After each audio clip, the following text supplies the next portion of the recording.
min fir'auna wa amali wa najjini minal qaumidz zalimin. Ya Allah, bangunkan untukku satu rumah di sebelahmu di surga, di sebelahnya Allah.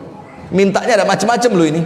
Itu maka dalam ayat ini Syekh Ali As-Sabuni dalam kitab tafsirnya Safwatut Tafasir, beliau bilang apa? Itulah kenapa orang-orang itu mengatakan al-jar gabladar. Deloken sik tonggone sadurunge tuku omai. Tonggoe sapa? Karena kalau rumahnya mewah, bagus, megah, harganya dijual murah, tapi tonggone rampok, Anda beli? Kalau orang sekarang ya dibeli aja, mari ngono didol maneh ya. Subhanallah. Tidak akan mau kita. Nah, maka dengan itu Siti Aisyah ini, Asia ini, ketika minta rumah di surga, mintanya apa? Indaka, sebelahan denganmu ya Allah. Fil jannah, di surga. Wa najjini, dan selamatkan aku min Fir'aun, dari orang di belakangku ini ya Allah. Wa amali, dan bala tentaranya. Wa najjini minal qaumidz zalimin, dan selamatkan aku dari orang-orang yang zalim. Apa yang terjadi? Diteriakin sama malaikat, Asia, omai wis dadi. Dibuka sama Allah pintu langit. Allah suruh Siti Asia ini untuk ngelihat. Ketika kelihatan istananya sudah jadi, senyum Asia. Apa kata Fir'aun? Pantes punya Tuhan selain aku, lah gendeng. Digepui sambil ketawa. Lupa semua kesulitan dunia itu, lupa. Maka hadis yang antum tahu kan, orang yang paling susah uripe ndek donya, Allah celupkan sekali celup, celup di surga. Sekali celup tok, betul lagi. Sekali celupan tok, celup, dikeluarin lagi. Allah tanya, pernah ndak kena kesulitan selama kamu hidup di dunia? Gak tahu blas. Padahal mulai lahir procot sampai wafat susah, gak tahu seneng blas. Tapi kena surga sak celupan tok langsung hilang. Itulah Siti Asia. Ketika ngelihat indahnya surga, semua dunia ini hilang. Maka kita itu bisa melupakan dunia ini kalau bayangan surga ada di mata. Sayangnya surga kita ini sultan-sultan yang ada di YouTube itu, sing mobilnya akeh, asisten pribadinya akeh, sing lek ngomong tangannya tremor. Jangan nyebut nama, bahaya nih. Live ini. Nah, sudah.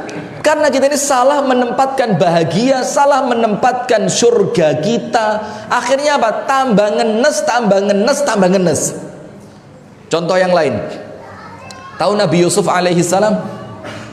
Kan dia digoda oleh istrinya Raja Mesir kan? Azizu Misr. Sampai dibilang hai talak sub.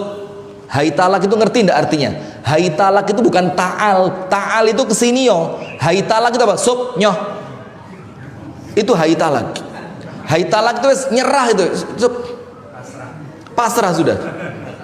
Dalam keadaan Nabi Yusuf masih muda, jauh dari orang tua, dalam keadaan perempuan ini memiliki kedudukan, dan perempuan itu sebelumnya apa? Wa ghallaqatil abwab. Yang ditutup bukan cuma satu pintu sama perempuan ini, abwab, pintu-pintu ditutup kabeh sehingga tidak ada orang bisa masuk ke sana.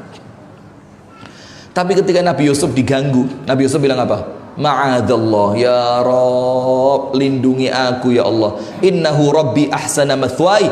Karena kalau sampai saya berzina, dan tidak mungkin seorang nabi berzina, yang saya khianati suaminya yang telah berbuat baik sama saya. Itu loh orang Islam itu, gak lali matur suwun. Nabi Yusuf ingat, memang kamu cantik, memang saya muda, saya butuh perempuan, tapi ndak. Kenapa? Kalau sampai terjadi, saya khianat sama orang yang pernah baik sama saya. Ndak ada pengkhianatan, itu jahat. Ndak boleh khianat. Tidak pernah kumpul antara iman dengan khianat, ndak ada kumpul. Sudah, maka sampai suatu ketika konanganlah ternyata yang ganggu istrinya raja. Tadi bahan geneman. Apa geneman itu? Jadi bahan gosip. Perempuan sak Mesir, isini-sini Wong ratu kok kepencut budak iku lho. Terus nyebar. Malulah itu istri raja. Apa kata istri raja? Kamu belum tahu seperti apa laki-laki yang saya kepencut sama dia. Diundang itu perempuan sak masjid Nurul Iman. Cek. Diundang perempuannya, apa yang terjadi? Dibilang tak kasih apel, tak kasih pisau. Jangan dikupas itu apel sebelum saya kasih instruksi. Yusufnya disuruh keluar. Sup, metuo. Yusuf keluar, deng. Mereka bilang apa? Kabarna. Mereka perempuan-perempuan itu langsung bertakbir, Allahu Akbar. Terus perempuan itu bilang apa? Hasya lillahi ma hadza basyara in hadza illa malakun karim. Kutuk menungso ini, bukan manusia ini. Ini malaikat yang lewat ini. Ini yang lewat baru ciptaannya Allah berupa manusia. Itu pun ketika mengupas,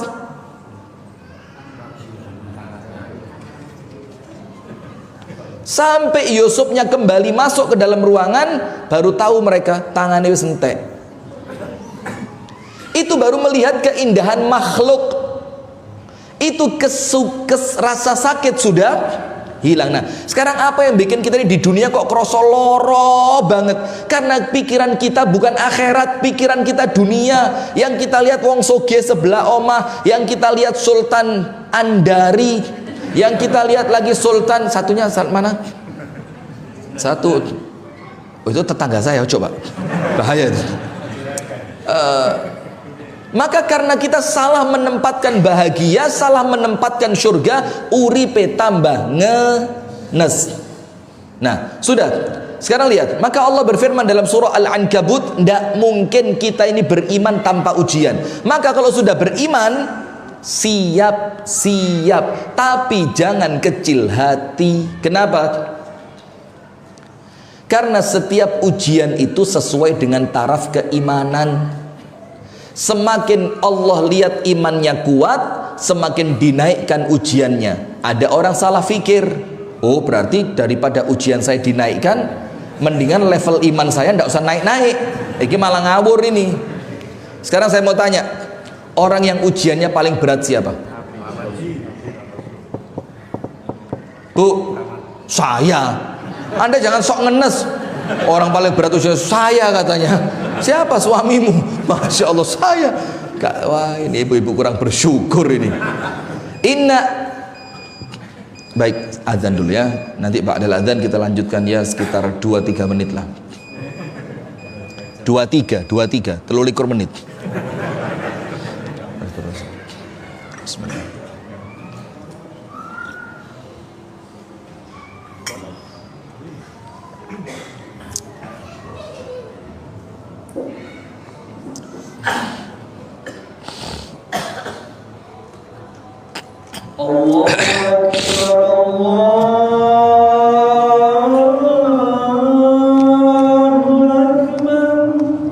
Allahu Akbar, Allahu Akbar.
Allahu Akbar, Allahu Akbar.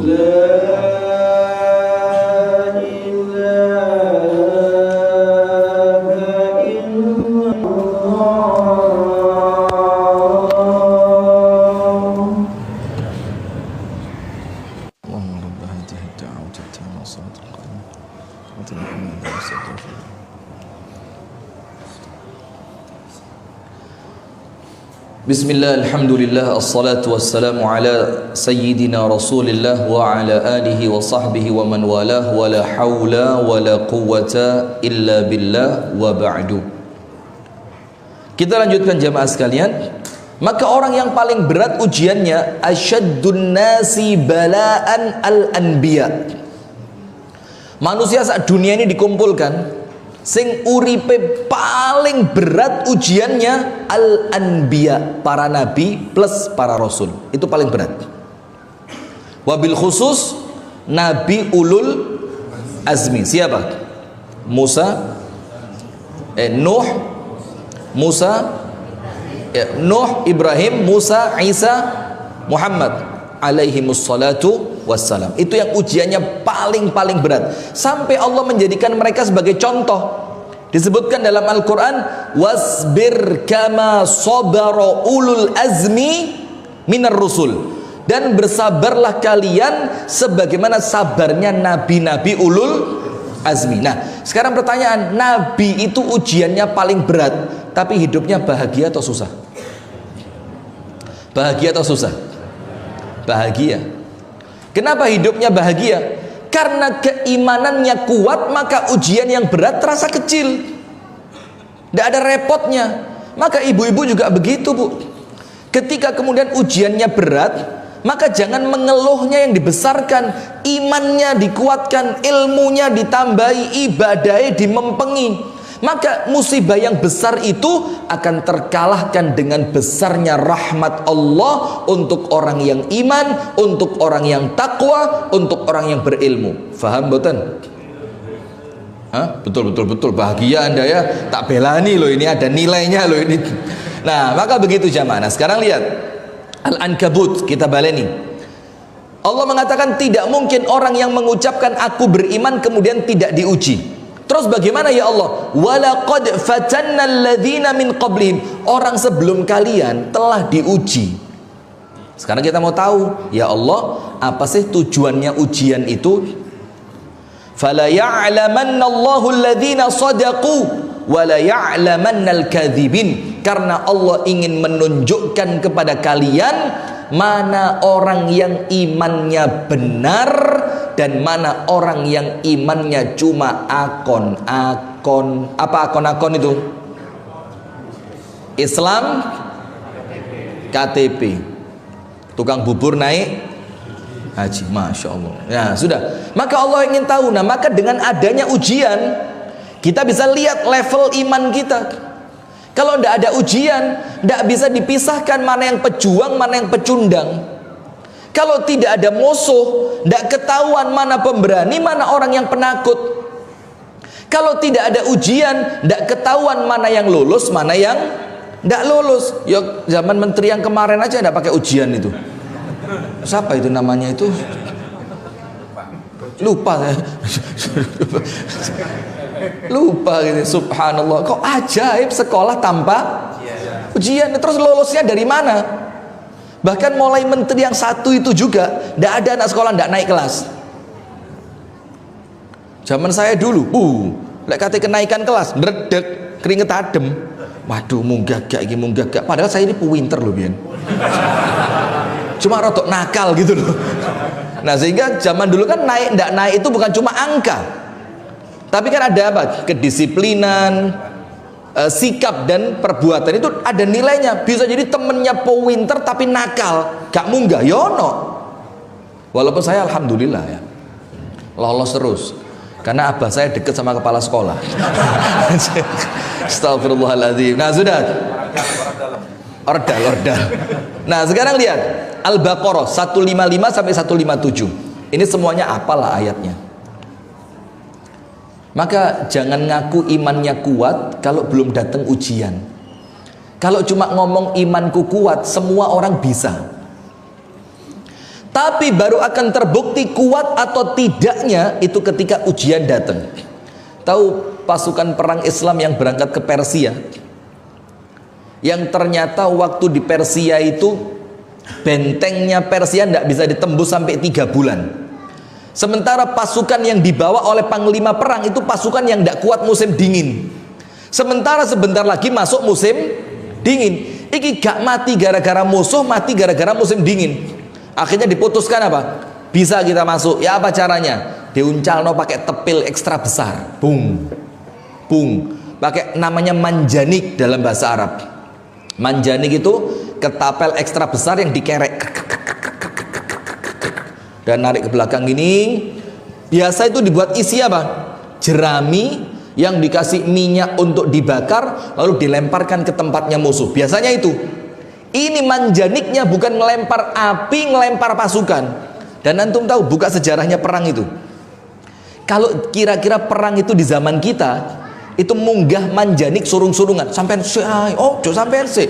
Wes salah tak susul dek burimu cok kuatir di Karena yang ikut perang orang-orang yang imannya Masya Allah tabarakallah kuat, rebutan. Karena mereka tahu yang masuk pertama kemungkinan matinya lebih besar. Dan kalau mereka mati tugas dunianya selesai, pindah kemana? Itu iman Pak, iman. Maka berdamai dengan luka itu bukan lip sync. Apa lip sync itu? Abang-abangnya lambe.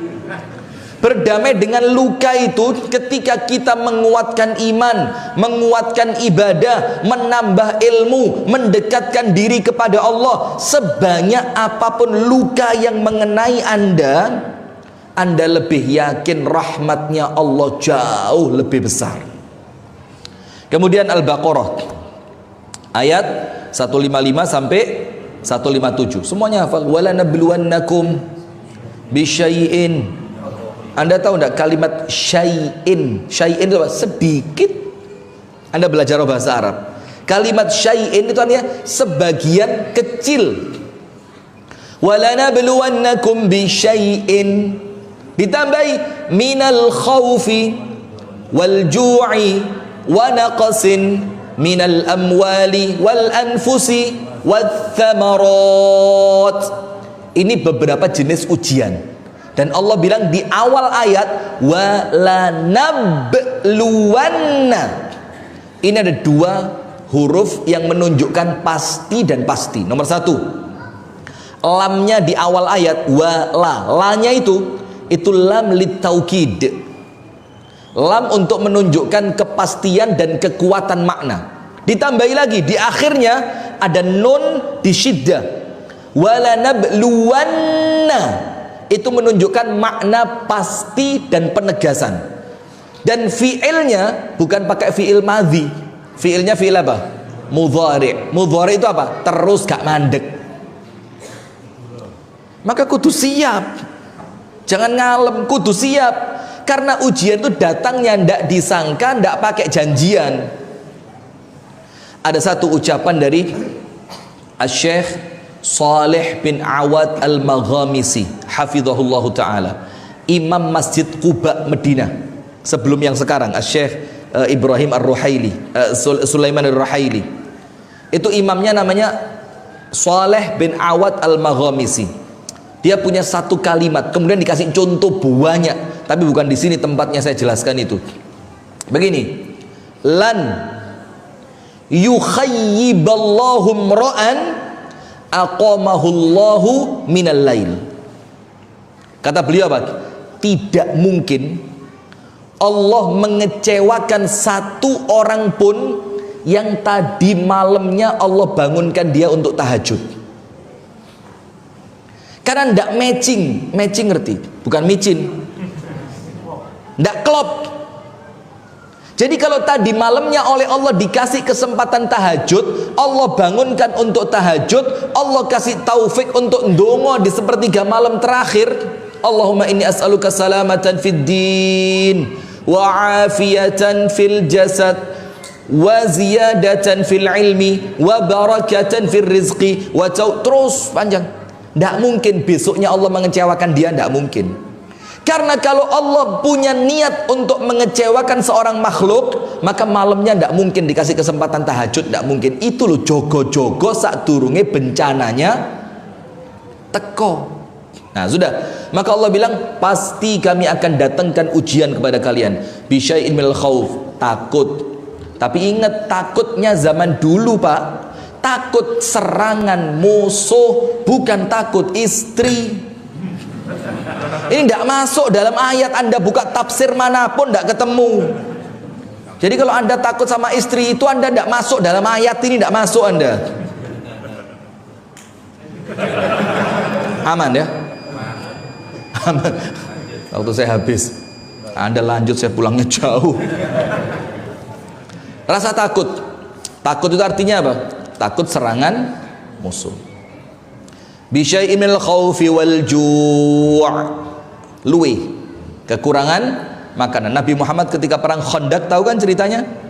Sahabat Nabi protes, ya Rasulullah apa keluwen ini, seluwe kongen macul. Dan Anda subhanallah, panjenengan kalau yang pernah haji dan umroh, insya Allah tahu Madinah itu kan kelihatannya pasir, tapi lek udan titik banjir. Kenapa? Karena pasirnya paling cuma berapa senti, di bawahnya tanah batu. Itu sama sahabat Nabi digali, panjangnya 5 km, lebarnya 15, dalamnya 8, pakai gancu. Dalam keadaan masa kekurangan makanan, sahabat protes, apa ini? Luwe. Nabi Muhammad dibuka gamisnya, ternyata perutnya Nabi diganjel batu. Subhanallah. Dan waktu itu ada kejadian menarik. Salah seorang sahabat Nabi ngundang Nabi untuk makan. Ini riwayatnya Bukhari Muslim. Didatangi Nabi Muhammad, dia ngomong sama istrinya, mana dulu daging kering yang saya simpankan untukmu? Kata istrinya, ada, masakin. Istrinya ditanya, cukup buat berapa orang? Wong loro tok. Ya wes kon gak usah melok mangan, aku mbek Nabi Muhammad. Oke, kata istrinya. Sudah, datang ke Nabi Muhammad divisi. Jangan keras-keras. Ada makanan daging, tapi cuma cukup buat Anda dan saya. Coba kakek. Lek melaku alon-alon, cegah ngetarani. Kata Nabi Muhammad, cukup buat berapa? 2. Wes mulio. 2 nggih Nabi, 2 nggih Nabi, 2. Iya 2. Jalan itu orang pulang. Nabi Muhammad jerit, ahlul khandaq, ini orang semua yang gali khandaq ini 300 wong diundang makan sama dia.